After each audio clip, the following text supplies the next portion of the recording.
बार मथे घृत होय बरो सिकता ते बरु तेल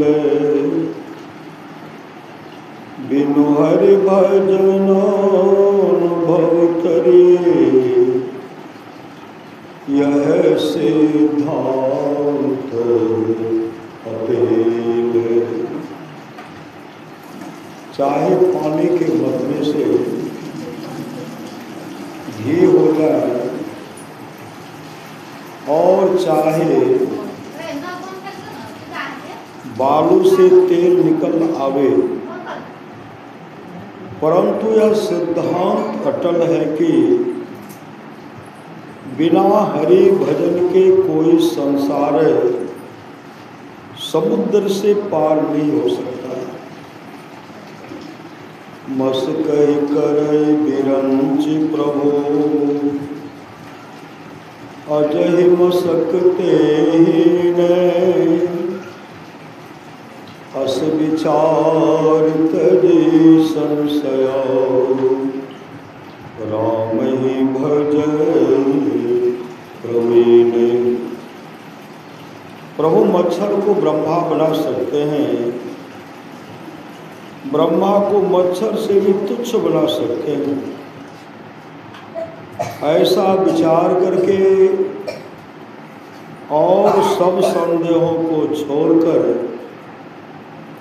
बुद्धिमान चतुर प्राणी राम का भजन करते हैं। कागभूषुंड जी इतनी कथा गरुड़ जी को सुना कर फिर बोले कि श्रुति सिद्धांत है और गाड़ी राम भजिए सब काज विसारी। हे गरुड़ जी, वेद का सिद्धांत यही है कि सब इच्छाओं को छोड़कर राम का भजन करना चाहिए। हे गरुड़ जी, प्रभु राम की कृपा से मुझे आपके समान सत्संगी पुरुष का जो संग प्राप्त हुआ, इससे मैं धन्य हूँ, धन्य। सत्संगति दुर्लभ संसार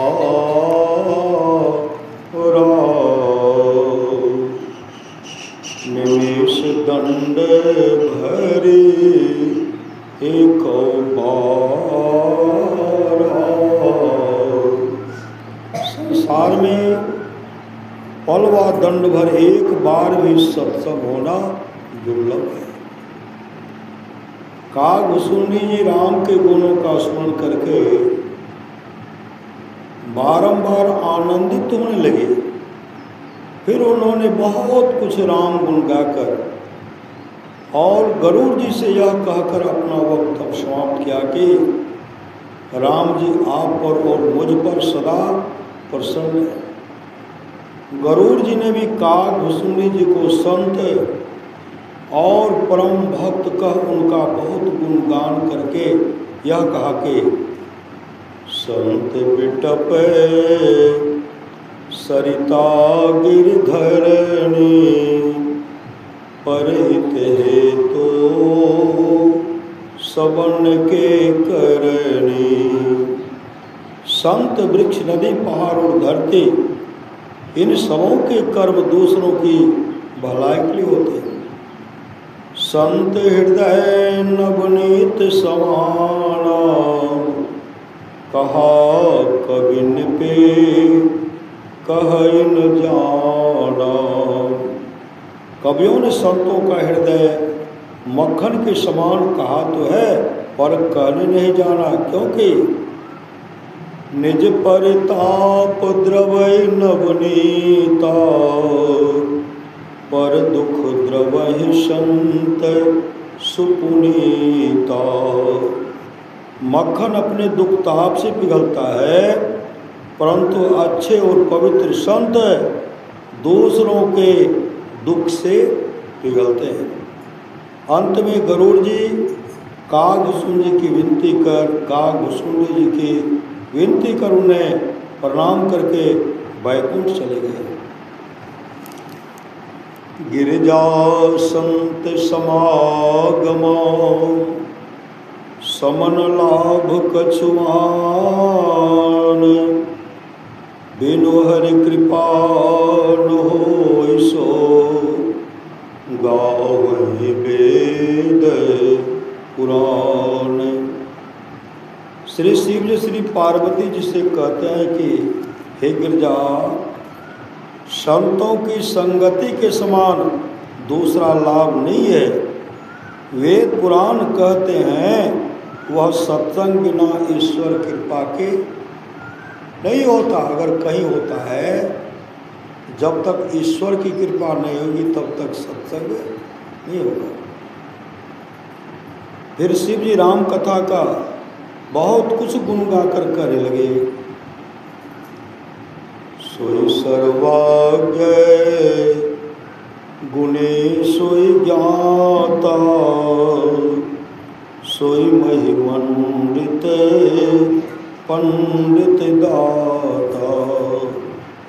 वही सर्वज्ञ है, वही गुणी, वही ज्ञानी, वही पृथ्वी को शोभित करने वाला, वही विद्वान और वही दाता है।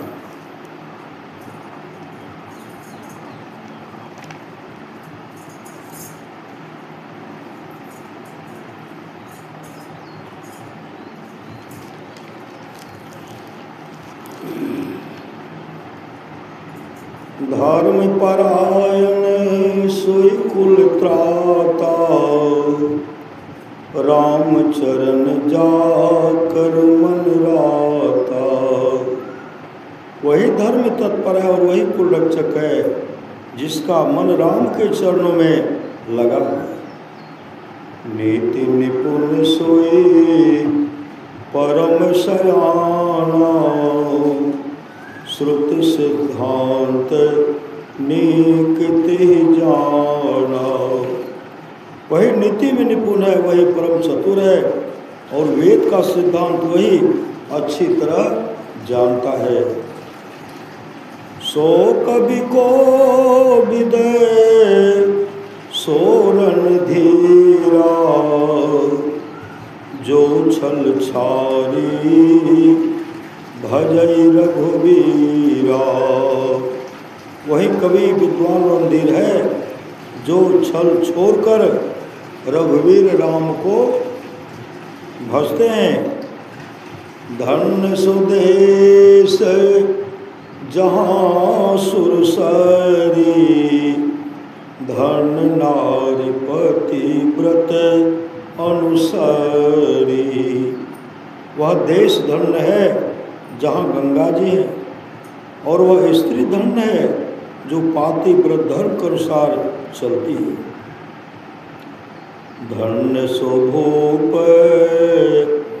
नीति जो करई धन्य सुद्विज निज धर्म न टरई।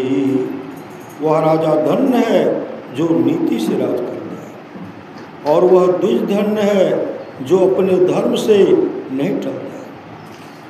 सो धन धान्य प्रथम गति जाके धन पुण्य रत मति सोई पाकी। वह धन धन्य है जिसकी प्रथम गति है, अर्थात जो दान में लगता है, और वह बुद्धि धन्य है जो पुण्य में लगकर पगी हुई होती है। धन की 3 गतियां हैं। पहला दान, दूसरा भोग, मतलब खाइए भी, कंजूस मत बनिए श्री सदगुरु। पहला दान, दूसरा भोग और तीसरा नाश। धन घरे सोई जब सत्संगा धन जन्म द्विज भगति अभंगा। वह घड़ी धन्य है जब सत्संग हो और वह जन्म धन्य है जिसमें द्वैत की अभंगपूर्ण भक्ति हो।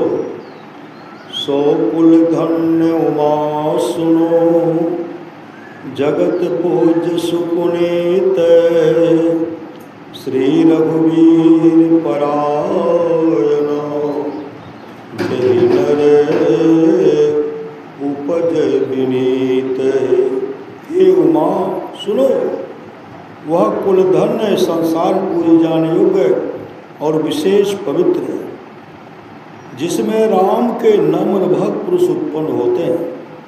इतना कह श्री शिव जी महाराज पार्वती जी से बोले कि यद्यपि मैंने प्रथम यह कथा तुमसे छिपा रखी थी, तथापि जब तुम्हारे हृदय में इसके लिए अत्यंत प्रीति मैंने देखी तब इसे तुम्हें सुनाया। इसके सुनने का अधिकारी सब नहीं होते हैं, केवल ये लोग अधिकारी होते हैं। राम कथा के ते अधिकारी जिनके सत्संगति अति प्यारी। राम कथा सुनने के अधिकारी है जिनको सत्संगति अत्यंत प्यारी है। गुरुपद प्रीति नीति रत जे दुज सेवक अधिकारी ते। जो गुरु के चरणों में प्रीति रखते हैं, नीति लवली तत्पर रहते हैं और द्विज के सेवक हैं, वे ही राम कथा सुनने के अधिकार हैं। यही महारुचिर शब्द सुपाना रघुपति भगति केर पंथाना। इस वर्णित राम कथा रूपी सरोवर में सुंदर 7 सोपान हैं जो राम की भक्ति के रास्ते हैं। अति हरि कृपा जाहि पर होई पाँव दे यही मार्ग सोई। ईश्वर के अत्यंत कृपा जिस पर होती है वह इस रास्ते में पैर देता है। इतना सुनाकर श्री शिव जी ने कथा कहना समाप्त कर दिया। श्री पार्वती जी श्री शिव जी की कई बातों को सुनकर बहुत प्रसन्न हुई और बोली कि हे नाथ, मैं अब संदेह रहित हूँ। अब रामचरितमानस के रचयिता गोस्वामी तुलसीदास जी यह कहकर रामचरितमानस समाप्त कर देते हैं कि हे कलिकाल नो साधन दूजा जोग जग जप तप व्रत पूजा। इस कलिकाल में योग यज्ञ जप तप व्रत और पूजा आदि दूसरा कोई साधन नहीं है। राम ही सुमिरिए गाय राम ही संतत सुनिए राम गुण ग्राम ही। कलिकाल में एक यही साधन है कि राम को स्मरण कीजिए, राम का गुण गाइए और सर्वदा राम के गुणों को सुनिए। श्री सद्गुरु महाराज की जय।